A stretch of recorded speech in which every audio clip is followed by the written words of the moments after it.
오늘 교회에 대해서 교회론부터 몇 주간 같이 교회에 대해서 같이 말씀 나누려고 합니다. 교회 말씀은 제가 중간에 또 같이 읽을 테니까 본문 말씀은 제가 중간에 같이 말씀 나누면서 또 읽겠습니다. 나에게 교회란, 여러분에게 교회는 어떠한 의미이신지요? 나에게 교회란, 여러분이 생각하시는 가장 좋은 교회, 또 좋은 교회의 모습, 어떤 교회가 좋은 교회라고 생각하시고, 무엇 때문에, 어떠한 기준 때문에 그러한 교회가 좋은 교회다라고 생각하시는지, 여러분들이 누군가에게 우리 남현교회 좋은 교회야 라고 이야기하시고 소개하실 때 무엇 때문에, 무슨 이유 때문에 우리 남현교회가 좋은 교회라고 이렇게 자랑하시고 소개하실 수 있으실지. 그죠? 세상에서 제일 좋은 교회가 어느 교회라고 물어보면 여러분은 뭐라고 대답? 그렇죠? 이거는 되게 뻔한 질문이기 때문에 굳이 할 필요가 없었던 질문이죠, 그죠? 네, 왜 그러면 우리 교회가 좋은 교회일까? 내가 익숙하니까, 내가 어려서부터 다녔던 교회니까, 그냥 우리 교회니까. 지난 주 중에 그 여전도에 장학계 총회를 해서 다른 교회 권사님들, 집사님들이 많이 오셨어요. 예배 맡으신 분들이 제 방에 들어와서 잠깐 인사를 나누는데 다 교회 어느 권사님이, 증인도 있기 때문에 제가 거짓말을 못합니다. 다른 교회 어느 권사님이 저한테 너무 목사님이 너무 좋다고 자기가 교회를 옮길까 고민까지 했었대요. 진짜예요. 어디 가셔? 이선자 권사님 어디 계셔? 이게 증인이 있으시니까, 예, 교회를 옮길까 정말 고민을 했다고 얘기를 하시는 거예요. 그때 생각난 얘기가 있어요. 저희가 이렇게 보면은 우리 박 장로님하고 사시는 우리 권사님 얼마나 좋으셔라고 하면 권사님 뭐라고 얘기하세요? 한번 살아봐라 그러잖아요, 그죠? 아니라고요? 또 예, 비슷하다고 제가 생각을 했어요. 한번 와봐요. 그럼 다 똑같아요. 뭐 그래서 좋은 교회는 아닌데, 제가 예전에 섬겼던, 서울에서 부목사로 섬겼던 어느 그 분이 대전으로 이사를 가시게 된 거예요. 그래서 이사를 가셔가지고서 가시기 전부터 어느 교회 가겠다라고 결정을 하셨더라고요. 장경동 목사님 교회를 가겠다고. 대전에 있잖아요. 뭐 저희는 통합집교단이, 거기는 교단이 다르지만 아무튼 뭐 이사 가기 전부터 장경동 목사님 교회 가겠다 결정을 하고 가셨어요. 그래서 다니시고 이제 교회 다니시다가 이제 오랜만에 올라오셔가지고서 목사님, 권사님 교회 거기 가셨는데 그 교회는 어때요? 그랬더니 제일 먼저 뭐라 그러셨는지 아세요? 목사님 주일 예배 때는 그렇게 안 웃겨요. 이렇게 얘기하시는 거예요. 그분이 방송에서 할 때는 엄청 재밌잖아요. 근데 주일 예배 때는 그렇게 안 웃기다라는 거예요. 그래서 곧 실망했다라는 거예요. 그죠? 그게 좋은 교회는 아니잖아요. 그게 좋은 교회의 기준은 아니잖아요.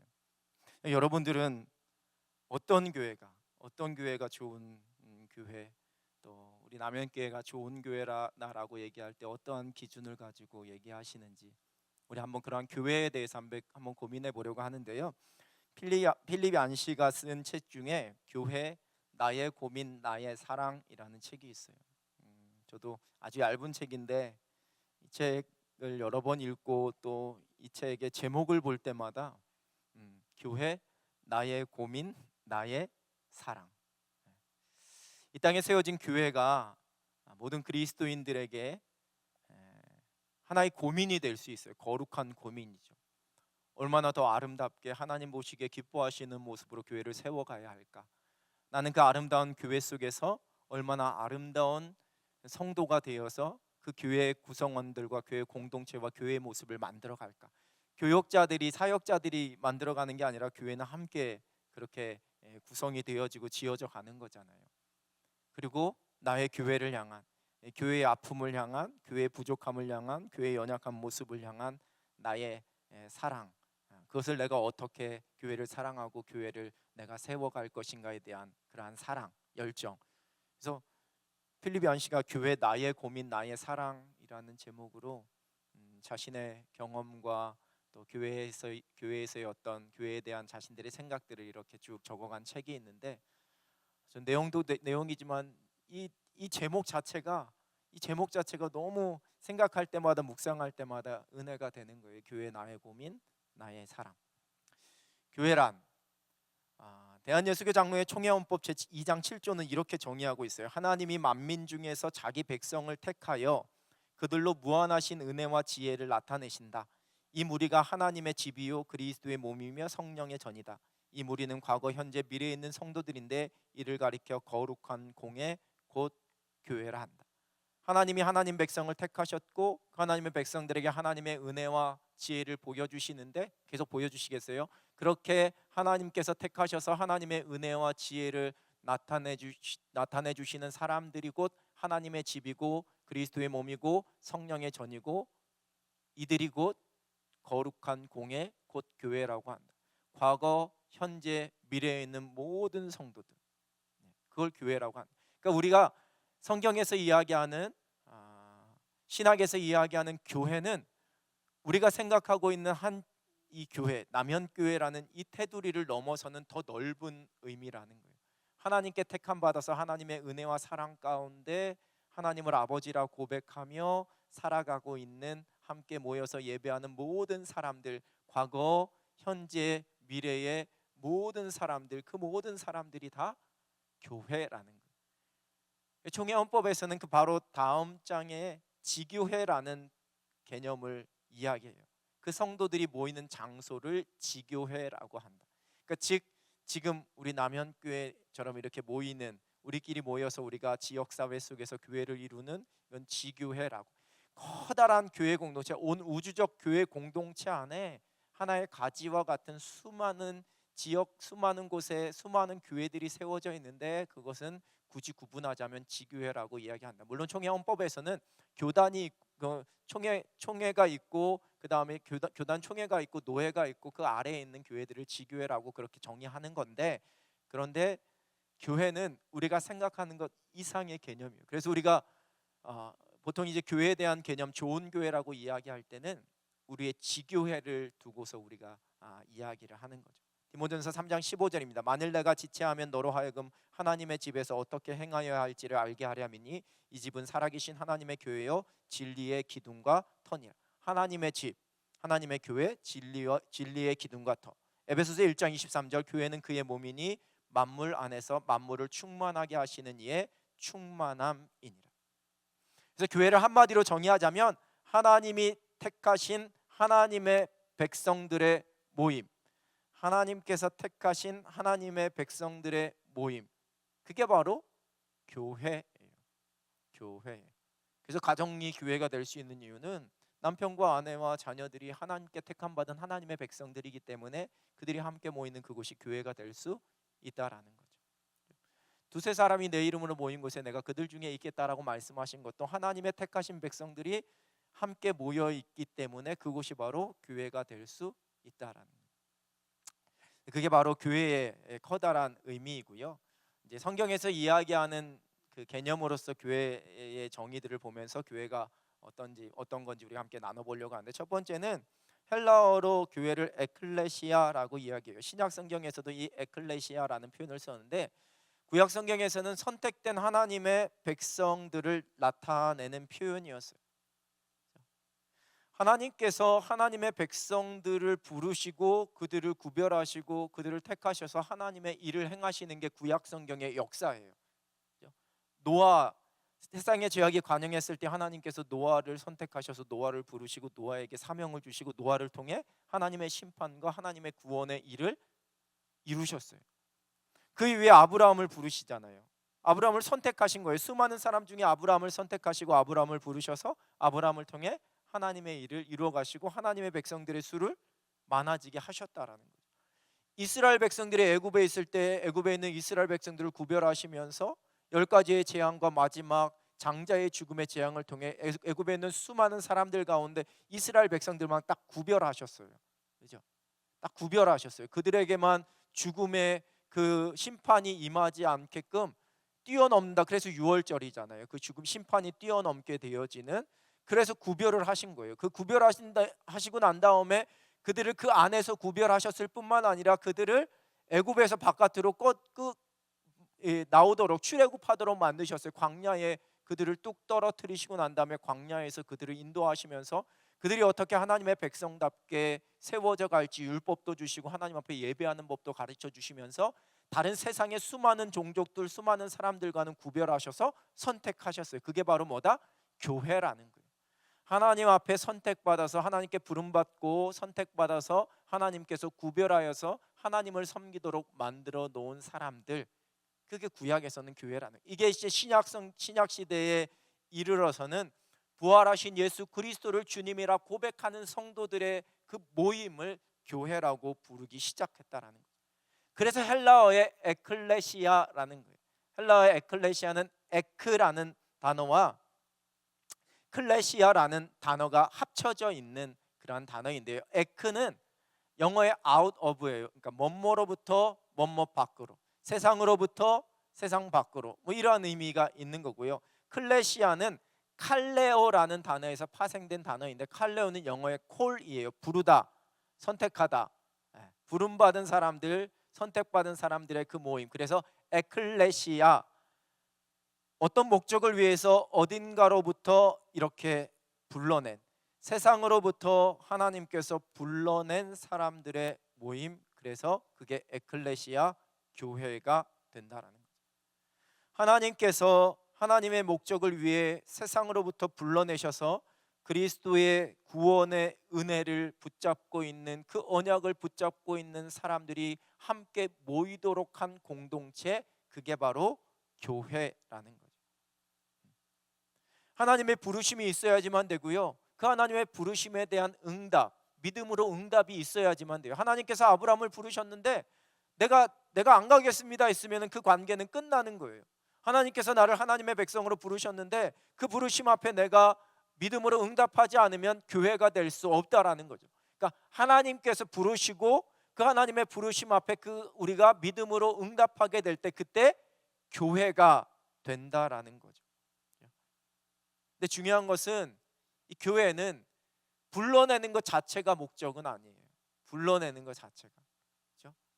불러내는 것 자체가 목적이 아니라 불러내셔서 다시 세상으로 보내시는 게 목적이라는 거예요. 에클레시아의 원래의 궁극적인 의미는, 불러내기만 하면요 그냥 구별되어서 살아가면 돼요. 이단에 빠진 사람, 이단의 교리들이 뭐냐면 이 세상 다 등지고 오라는 거예요. 부모도 버리고 자녀도 버리고 다 오라는 거예요. 그들끼리만의 공동체를 만드는 거예요. 그러니까 교회의, 성경에서 말하는 교회의 진정한 의미를 알지 못하는 거예요. 세상으로부터 구별되었던 나는 세상과 무관한 사람들이다, 이게 아니고요. 불러내어서 하나님의 언약 가운데, 하나님께 주시는 은혜 가운데 다시 세상으로 다시 들어가는 것, 그게 바로 교회라는 거거든요. 불러낸 자들을 세상의 소금과 빛이 되는 존재로 변화시켜서 하나님 나라를 이 땅 가운데 세워가도록 다시 보내시는 것. 그래서 교회는 불러냄, 세상으로부터 불러냄과 다시 세상으로 보냄의 이 두 가지가 다 포함되어져 있는 개념이 교회예요. 우리 교회가 우리끼리만의 공동체가 되어서는 안 되는 이유라는 거죠. 교회에 가지고 있는 것, 교회의 물질과 교회의 이 조건과 모든 여건과 상황들을 우리 교회만을 위해서 사용하고 우리 교회만 누리려고 그냥 꼭 붙잡고 있으면 안 된다라는 거예요. 우리가 교회 문을 열어야지만 되고, 많은 사람들이 이곳에 와서 이곳에 있는 것을 이용할 수 있게 해야지만 되고, 우리가 가지고 있는 것을 흘려보내야지만 되는 거예요. 기업은 먼 미래를 바라보면서 지금의 뭔가를 준비해야지만 되고, 투자할 곳을 찾아야 되는 게 기업이라면, 그래서 그 투자를 통해 이윤을 남기는 것을 고민하는 게 기업이라면, 교회는 그렇게 되어서는 안 된다라는 거죠. 하나님께서 나를 불러내 주셨고 우리를 불러내 주셔서 교회가 되었고, 교회 안에서 하나님께서 누리게 하신 은혜가 있으면 그 은혜를 흘려보내 줘야지만 되는 거예요. 그게 바로 교회라는 거죠. 그게 바로 교회라는 거예요. 베드로전서 2장 9절 말씀, 그러나 너희는 택하신 족속이요 왕같은 제사장들이요 거룩한 나라요 그의 소유가 된 백성이니 이는 너희를 어두운 데서 불러내다, 아웃 오브, 세상으로부터 불러낸 거예요. 어두운 데로부터, 죄의 자리에서부터 불러내신 거예요. 그래서 택하신 족속, 왕같은 제사장, 거룩한 나라, 하나님의 소유된 백성이 되게 하셨어요. 교회가 되게 하셨어요. 그 다음에 그의 기이한 빛에 들어가게 하신 이의 아름다운 덕을 어디에? 세상에 선포하게 하려 하심이라는 거예요. 교회 안에서 선포하는 건 의미가 없는 거예요. 세상에 이것을 선포하게 하려 하심이라. 그게 하나님께서 우리를 부르신 이유, 교회를 세우신 이유, 교회를 통해 하나님께서 이 땅에 행하기를 원하시는 목적이라는 거죠. 우리가 이걸 잊어버리면 안 된다라는 겁니다.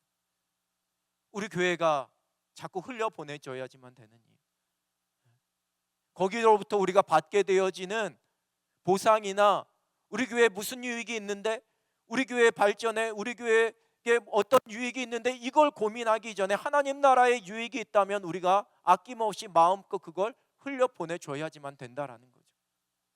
내가 움켜잡고 있고 우리끼리만 이걸 즐기고 이게 아니라, 그게 진정한 교회의 모습이라는 겁니다. 그게 에클레시아예요. 불러내서 부름받아서 함께 모여서 다시 하나님의 은혜를 붙잡고 다시 세상으로 나아가는 것. 그게 성경에서 이야기하는 교회 에클레시아. 두 번째, 그리스도의 몸. 에베소서 1장 23절입니다. 교회는 그의 몸이니 만물 안에서 만물을 충만하게 하시는 이의 충만함이냐. 교회는 그리스도의 몸, 그리스도의 몸입니다. 대한예수교 장로의 신앙고백서 제7장 교회 첫 번째 이렇게 고백합니다. 우리는 교회가 시대와 지역과 종족과 인간의 계급을 초월한 그리스도의 몸임을 믿는다. 그래서 교회끼리 체육대회 하다가 싸우면 안 돼요. 노예, 제가 와갖고 들었던 전설 중에 하나, 노예에서 저기 노예 체육대회 할 때 족구대회 하다가 다른 교회하고 또 이렇게 한번 또 이렇게 크게 싸우실 뻔했다는 얘기들 제가, 우리는 가만히 있는데 그쪽에서 그렇게 해가지고 무용담처럼 제가 들은 이야기가 있는데, 경쟁이 붙죠, 그죠?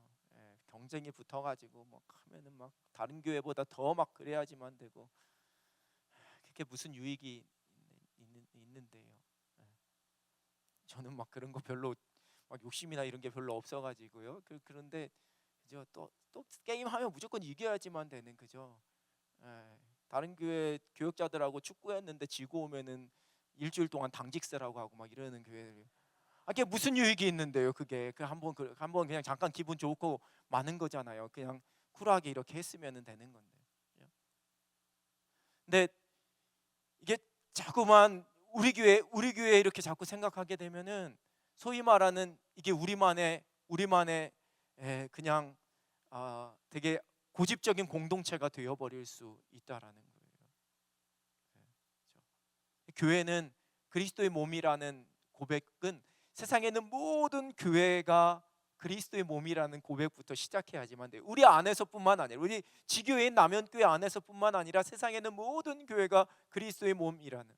그래서 옆에 교회가 부흥하면 배 아파하시면 안 돼요. 예? 옆에 교회가 사역 열심히 하고 그러면은 배 아파하시면 안 돼요. 그죠? 그 경쟁하고 뭐 그 다 하나님 나라를 위해서는 좋은 거 아니에요. 그죠? 다 하나님 나라를 위해서는.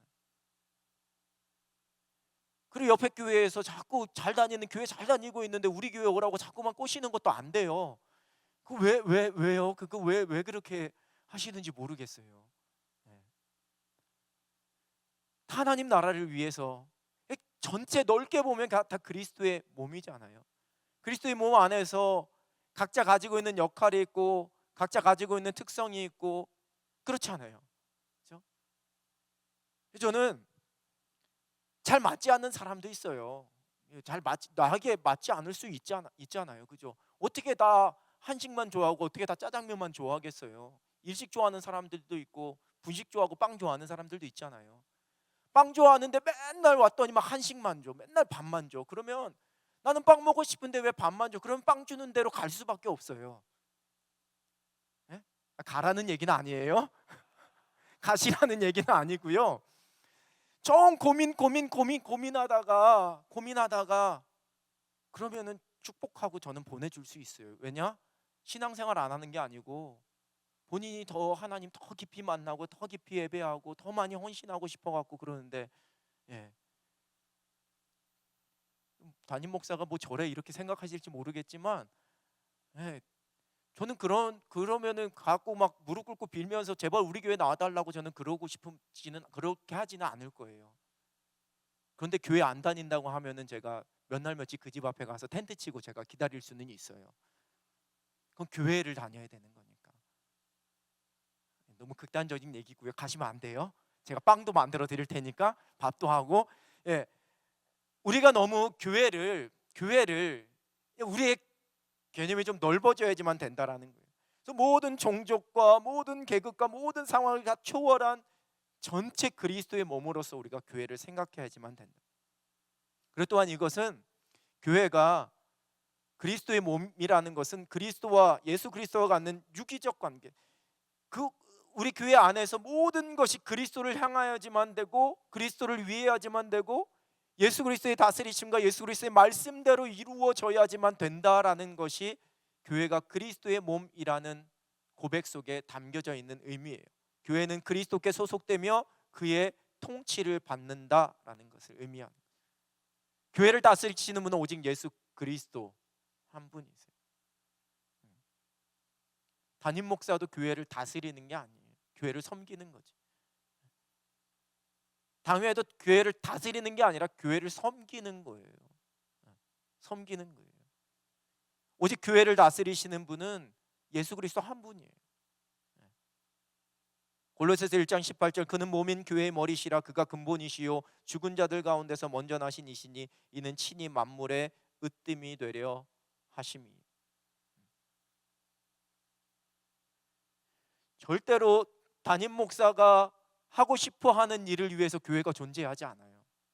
그리고 저는 그러한 마음으로 목회하지 않고 또 그렇게 끝까지 달려갈 거예요. 제가 하고 싶어 하는, 제가 뭔가 시도해보고 싶어 하고 제가 뭔가 이루고 싶은 일을 위해서 교회를 그 도구로 사용하는 것, 그거는 담임 목사가 머리가 되는 거예요. 담임 목사가 다스리는 거예요. 회사는 그렇게 할 수 있어요.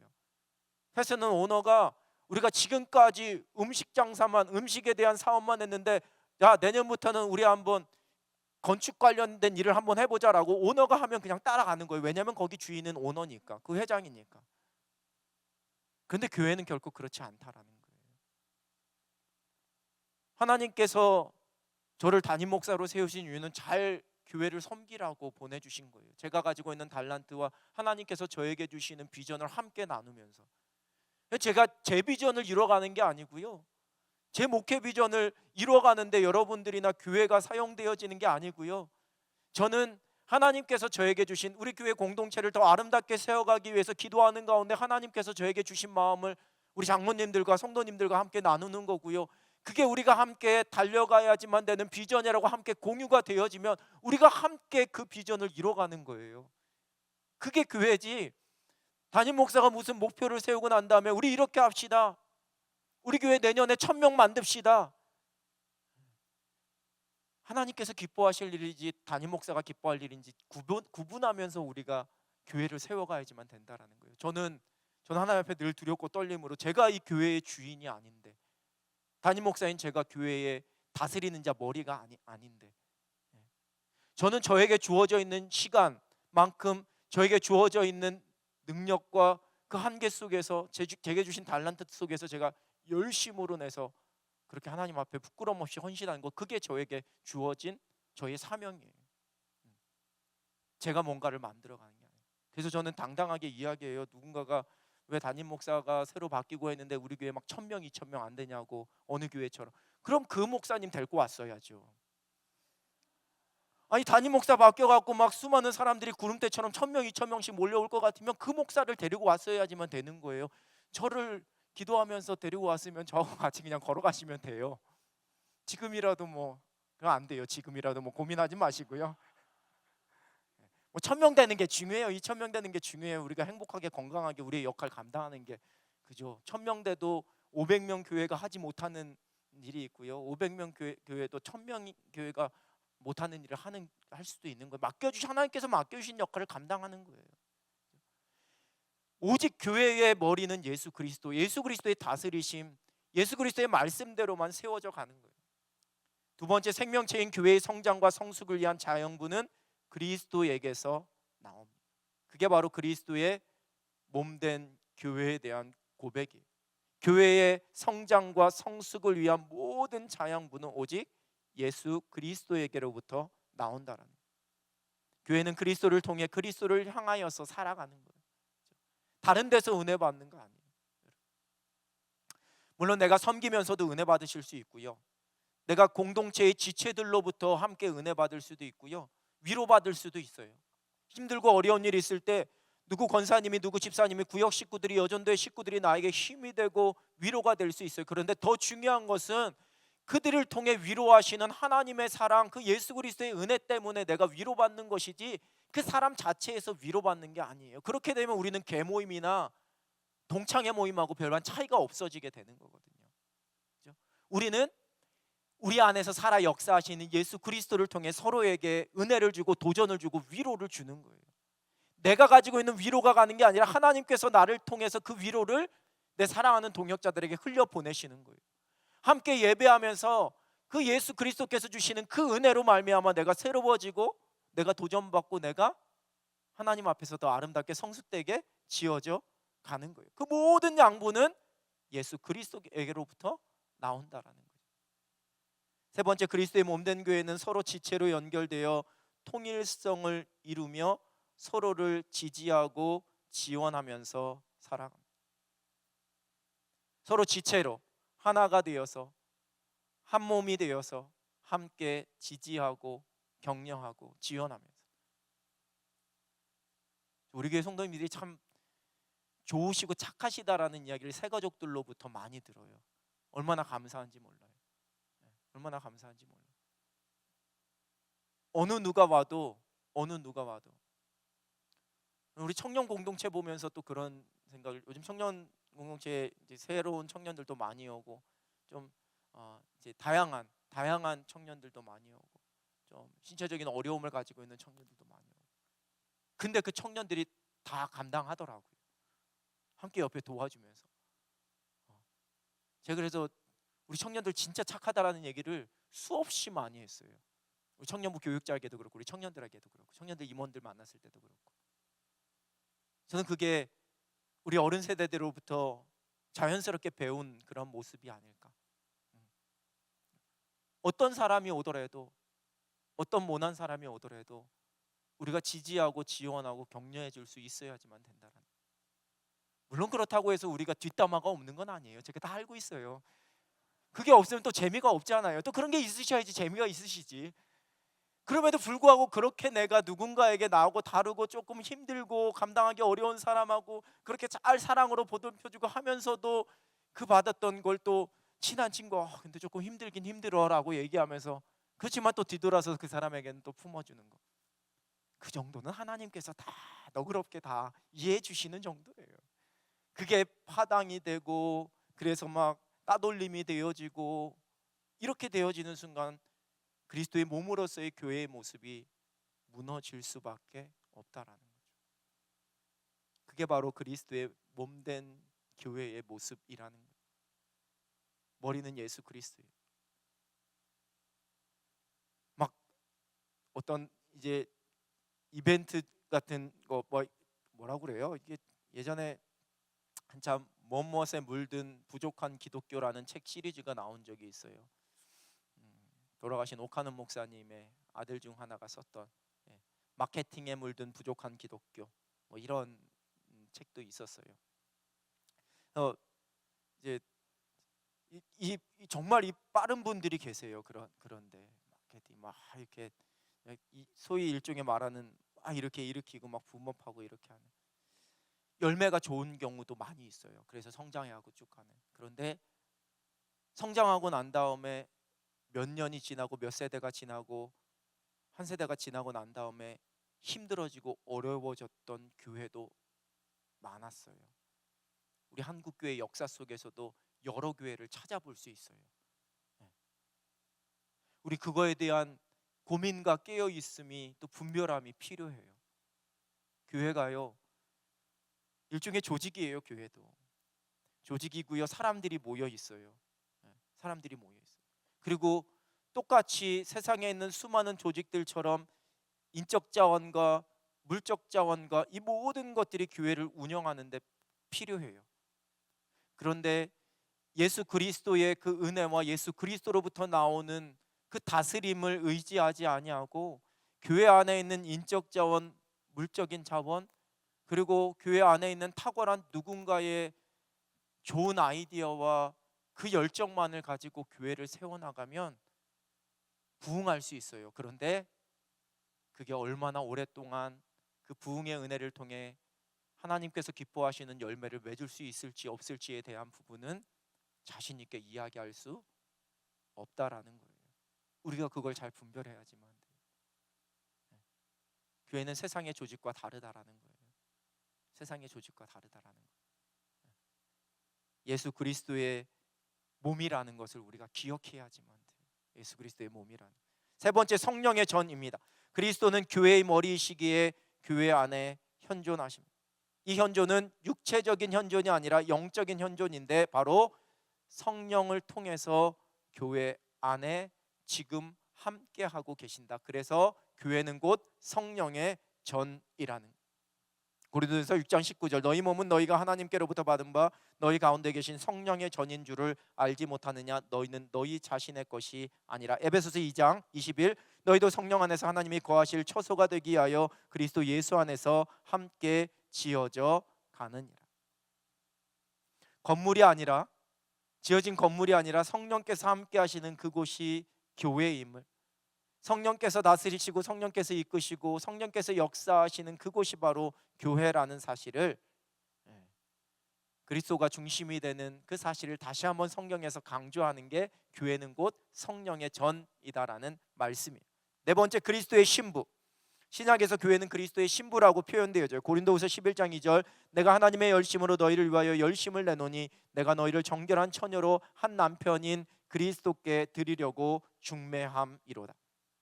교회와 그리스도를 중매한다. 교회는 그리스도의 신부가 된다. 하나님과 하나님의 백성 사이에, 교회 사이의 사랑의 관계를 강조하는 거예요.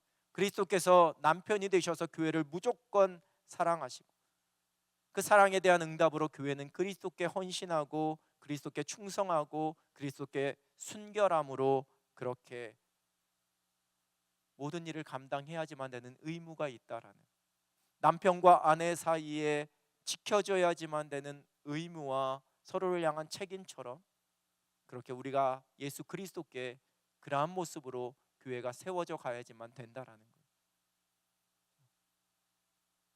다른 것 생각하고 다른 것 의지하고 다른 것 사랑하고 또 다른 것 목표를 우리 가운데 두면 안 된다라는 거죠. 다섯 번째, 하나님의 가족입니다. 교회는 그리스도 안에서 하나님의 가족으로 다시 태어난 사람들.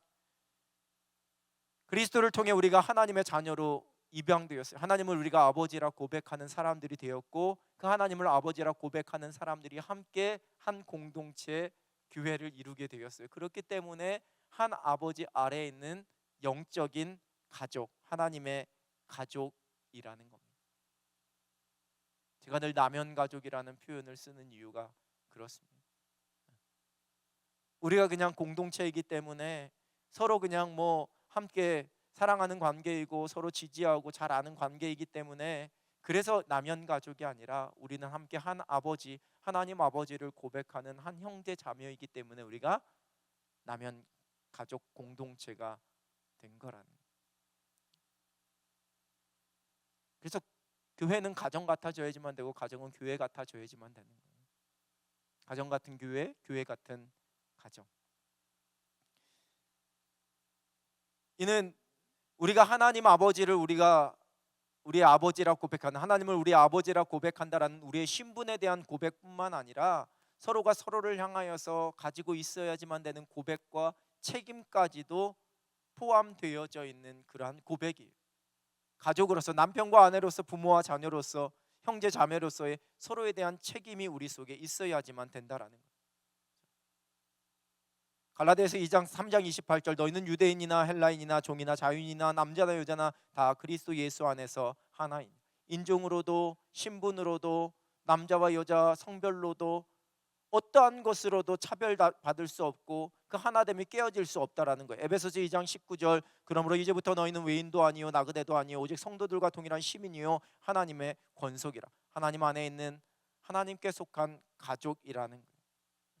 그리고 우리의 가족을 돌봐주시는 하늘 아버지에 대한, 하나님 아버지에 대한 전적인 신뢰를 가지고 함께 모이는 공동체, 그게 바로 교회라는 거예요. 그래서 교회는 하나님의 가족이다. 그럼 교회는 어떠한 기초 위에 세워지느냐? 제가 지금까지 말씀드렸던 것처럼 교회의 가장 근원적이고 궁극적인 기초는 바로 예수 그리스도입니다. 예수 그리스도를 향한 믿음의 고백 위에 세워지고 예수 그리스도의 다스리심 가운데 예수 그리스도께서 기뻐하시는 일을 행하는 공동체가 바로 교회이기 때문에, 그래서 보네퍼라는 신학자는 교회는 공동체로서 실존하는 그리스도다, 이렇게 이야기했어요. 교회는 공동체로서 실존하는, 이 세상에 실존하는 그리스도가 바로 교회라는 거예요. 그럼 거꾸로 이야기하면 이 말은 무슨 의미예요? 사람들은 교회를 보면서 누구를 발견해야지만 된다? 예수 그리스도를 발견해야지만 된다라는 거예요. 와, 이 교회 정말 다르다. 그 다르다라는 의미에는 정말 예수 그리스도가 보여지는 곳이다라는 그러한 고백으로 드려져야지만 된다라는 거예요. 왜냐하면 이 세상에 실존하는 예수 그리스도가 곧 교회이기, 교회의 기초가 그렇기에. 에베소서 2장 20절 말씀. 너희는 사도들과 선지자들의 터 위에 세우심을 입은 자라. 그리스도 예수께서 친히 모퉁이 돌이 되셨느니라. 그의 안에서 건물마다 서로 연결하여 주 안에서 성전이 되어가고. 여러분, 이 말씀을 잘 보셔야지만 돼요. 20절에 너희는 사도들과 선지자들의 터 위에 세우심을 입은 자라. 여기까지 밑줄 긋고 이 말씀이 중요합니다. 강조하는 것이 가톨릭이에요. 너희는 사도들과 선지자들의 터 위에 세우심을 입은 자라. 그러니 우리의 첫 번째 초대 교황은 베드로요, 그리고 교황의 권위는 그 사도들의 권위가 교황에게 이어지기 때문에 그 교황의 권위가, 교회의 권위가, 교회의 전통이 너무나도 중요하다. 왜냐? 사도들과 선지자들의 터 위에 세우심을 입은 자이기 때문에. 이게 가톨릭의 고백이라는 거죠. 그런데 그 뒤에 말씀은 그리스도 예수께서 친히 모퉁이 돌이 되셨느니라.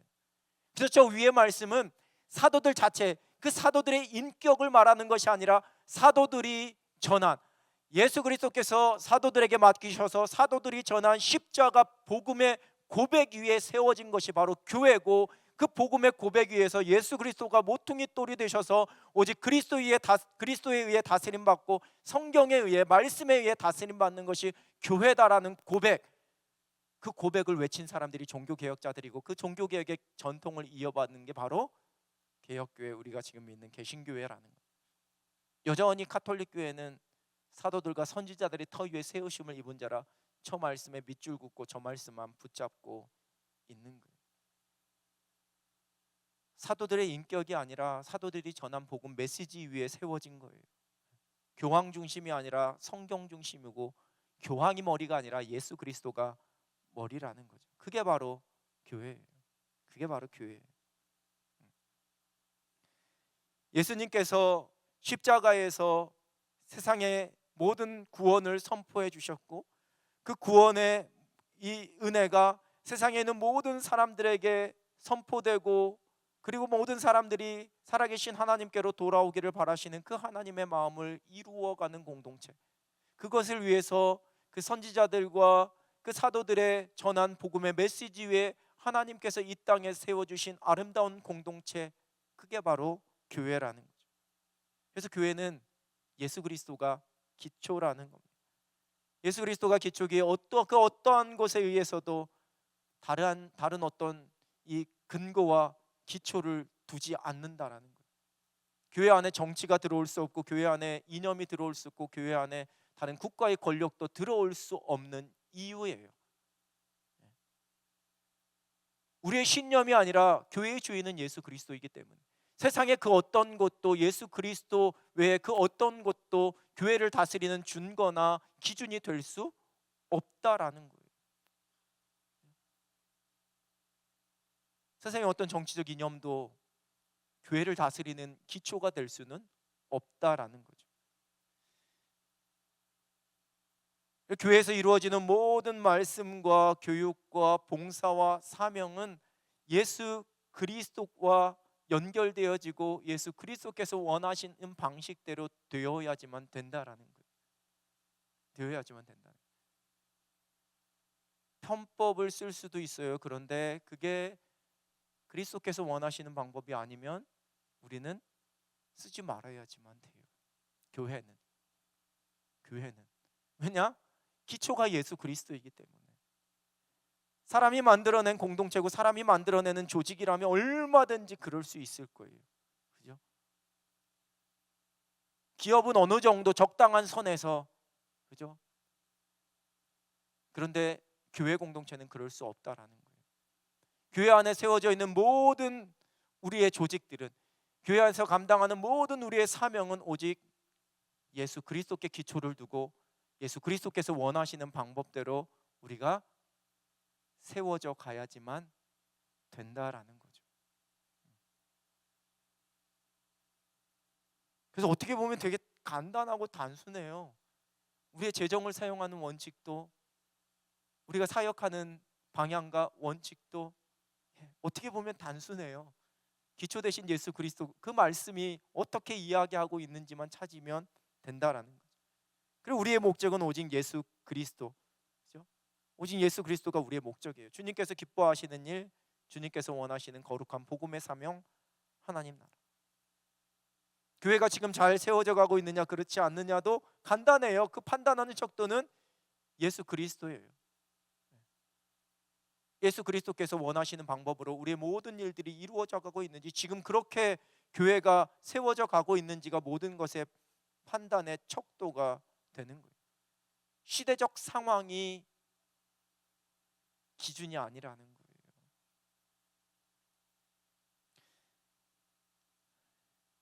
일제강점기 시절이나 한국전쟁 당시에 이제 우리 국내 선교 가시는 분들은 그런 흔적들도 많이 보게 되겠지만, 수많은 사람들이 한 거를 하기도 하고 또 믿음을 지키다가 순교를 당하기도 했죠. 우리가 기억해야지만 될 것은요, 그리스도를 알지 못하는 수많은 애국 선녀들도 똑같은 일을 하면서 죽임을 당했고 아까운 목숨을 조국을 위해, 나라를 위해 바쳤다라는 거예요. 그 사람들과 교회에서 일어났던 일들과의 차이가 무엇일지를 우리는 고민해야지만 돼요. 고민해야지만 돼요. 자기 확신과 내 속에 있는 이념 때문에 피를 흘리지는 않았다라는 거죠. 이게 하나님께서 기뻐하시지 않는 일이기 때문에, 주의 말씀대로 이루어진 일이 아니기 때문에, 내가 그 말씀 앞에 불순종할 수 없기 때문에 그래서 행한 일이라는 거예요. 겉으로는 같아 보이지만 그 출발이 다르다라는 거죠.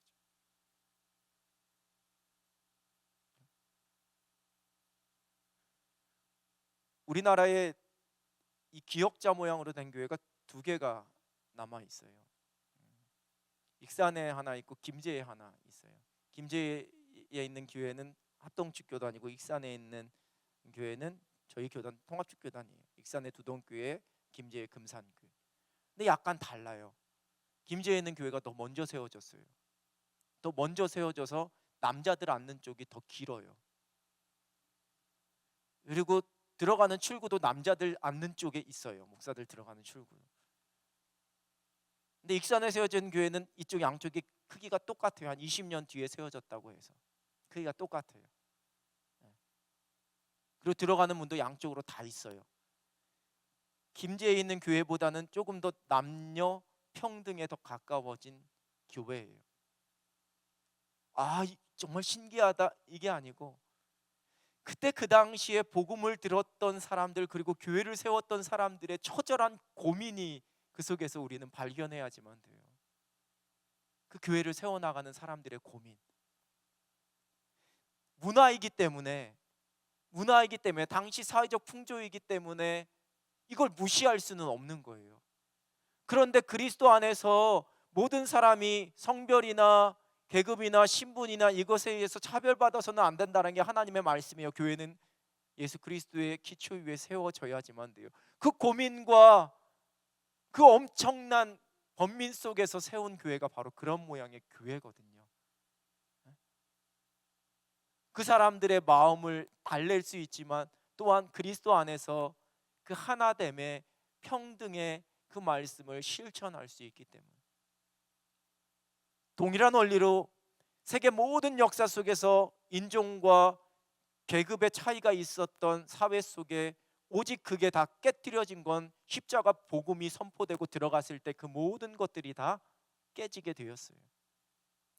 이념 때문일까요? 그렇지 않다라는 거예요. 예수 그리스도 때문.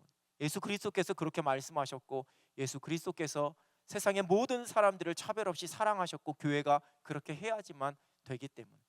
우리가 이러한 관점으로 세상을 바라보고, 이러한 관점으로 우리 교회가 이 세상 속에서 해야 될 일이 무엇인지를 외쳐야지만 된다라는 거예요. 나의 정치적인 소신과 신념과 내가 가지고 있는 이념 때문에가 아니라 정말 하나님께서 원하시는 것이 무엇이고 하나님의 말씀대로 세워져 가는 것이 무엇인지에 대한 고민 속에, 그 속에서 교회가 세상을 향하여 목소리를 내고 또 세상 속에서 나아가야 할 방향들을 제시해야지만 된다라는 거예요. 그게 우리의 판단의 기준이에요. 오직 예수 그리스도. 그게 왜냐하면 교회의 기초는 예수 그리스도이기 때문에.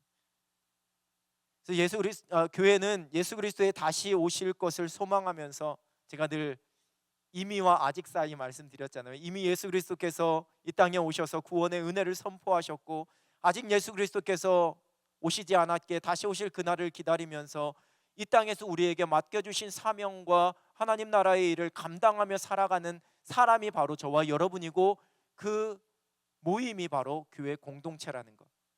그게 바로 교회가 이 땅에서 그 어떠한 것도 두려워하지 않고 다시 오실 예수 그리스도 바라보면서 오직 예수 그리스도의 기초 위에서 든든하게 세워져 가야지만 되는 이유라는 거예요. 왜냐하면 그래서 교회를 세워주셨기 때문에. 우리 예수님께서 베드로의 믿음의 고백, 우리의 신앙의 고백 위에 교회를 그래서 세워주셨기 때문에. 그래서 교회는 그리스도 안에서 시작되고 그리스도를 향해서 나아가고 그리스도를 통하여서 모든 것을 이루어가는 곳, 그것이 바로 교회입니다. 그래서 우리가 교회를 사랑하는 겁니다. 조직을 사랑하는 게 아니라 이 안에 살아 역사하시는 그 하나님, 그 예수 그리스도가 나의 아버지가 되시고 나의 구원자가 되시기에 우리가 교회를 사랑하는 겁니다. 이러한 믿음의 고백으로 이 주의 몸된 교회 함께 모이게 하신 이 은혜를 더 견고히 해 나가고 더 아름답게 이 교회 공동체를 세워갈 수 있는 우리 모든 남연의 가족들 되시길 우리 주님의 이름으로 축원합니다.